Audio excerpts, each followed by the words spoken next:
হাই friends, কি খবৰ? আপোনালোকক পুনৰ স্বাগতম জনাইছোঁ মোৰ ইউটিউব চেনেল দিগন্ত ফিনস্পিয়াৰলৈ। ফ্ৰেণ্ডছ, আজি আমি এটা ইম্পৰ্টেণ্ট বিষয়ৰ ওপৰত আমি আলোচনা কৰিম। আৰু যিটো বিষয় আমি আজি প্ৰত্যেকৰ মুখতে আজিকালি শুনিবলৈ পাওঁ, ষ্ট্ৰেছ বা এনজাইটি।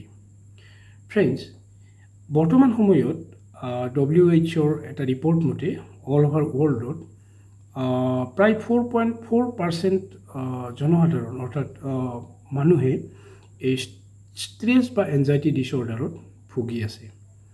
ফ্ৰেণ্ডছ, এতিয়া আমি এটা কথা জানিম যে এই ষ্ট্ৰেছ বা এনজাইটি যিটো আমি শব্দ সদায় শুনি আহি আছোঁ, এইটোনো আচলতে কি বা কি কাৰণতনো এই এনজাইটিৰ সৃষ্টি হয়? কিয়নো এই এনজাইটিৰ ফলত বিভিন্ন ধৰণৰ বেমাৰ সৃষ্টি হয়, যিটো একচুৱেলি এক প্ৰকাৰ মানসিক ডিজিজ। কিন্তু কি হয় যে এই মানসিক ডিজিজৰ লগতে লাহে লাহে কি হয়, এই ফিজিকেল ইলনেছৰ ফালে লাহে লাহে গুচি যায়।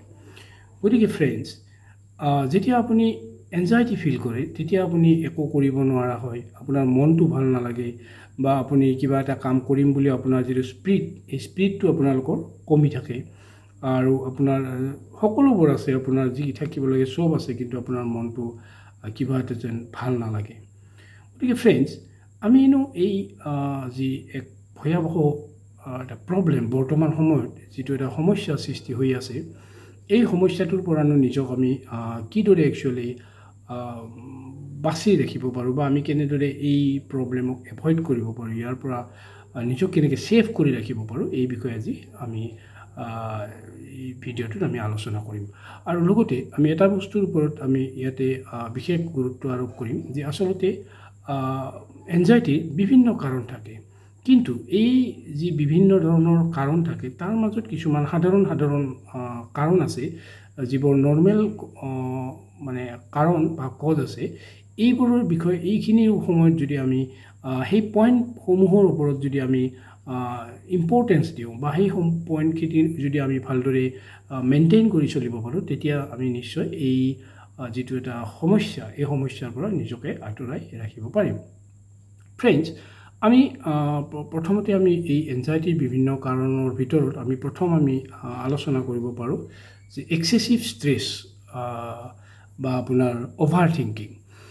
এতিয়া কি হয় যে যেতিয়া কোনো এটা বস্তুক লৈ আপুনি বাৰে বাৰে ভাবি থাকিব, বা যেতিয়া কোনো এটা বিষয়ক লৈ আপুনি দিনটোত অনবৰতে আপোনাৰ সেই বিষয়টোৰ ওপৰত চিন্তা এটা ব্ৰেইনত আহি থাকিব, তেতিয়া লাহে লাহে কি হয় যে ষ্ট্ৰেছে আপোনাৰ এনজাইটিলৈ পৰিৱৰ্তন হয়।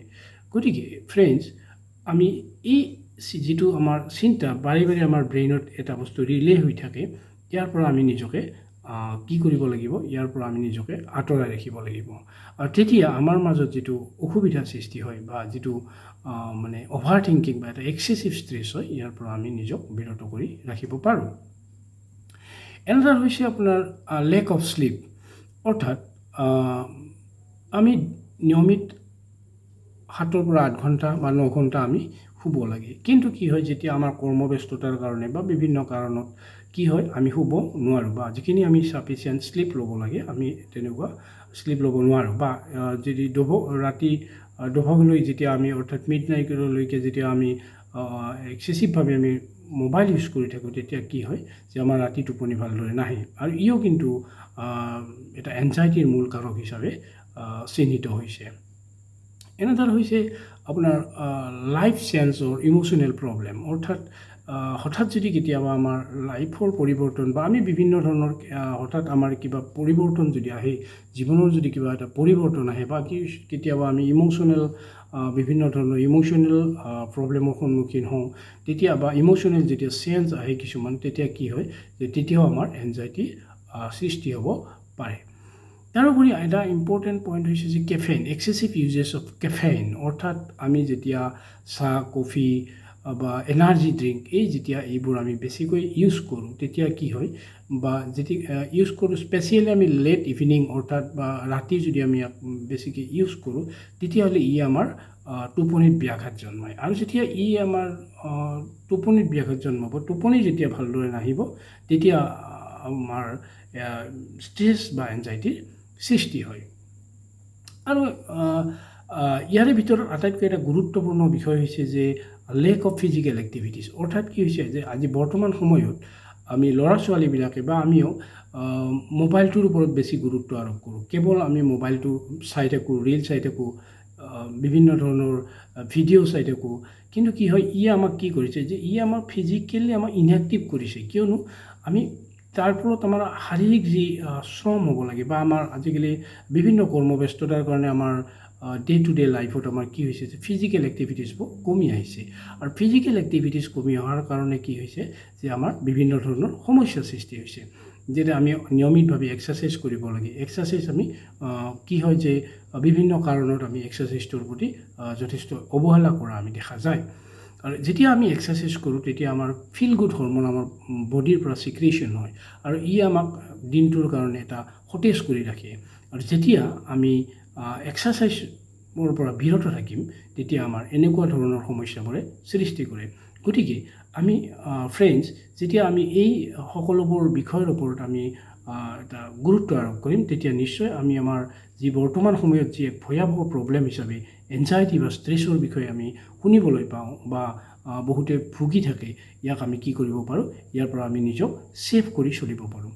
আৰু এইবোৰ আমি যদি ভালদৰে মানি চলোঁ তেতিয়াহ'লে নিশ্চয় আমি আমাৰ জীৱনটো সুন্দৰভাৱে আমি চলাই নিব পাৰিম। আৰু এই এনজাইটি বা ষ্ট্ৰেছ যিটো শব্দ আছে ইয়াৰ পৰা আমি নিজক বহু দূৰত ৰাখিব পাৰিম।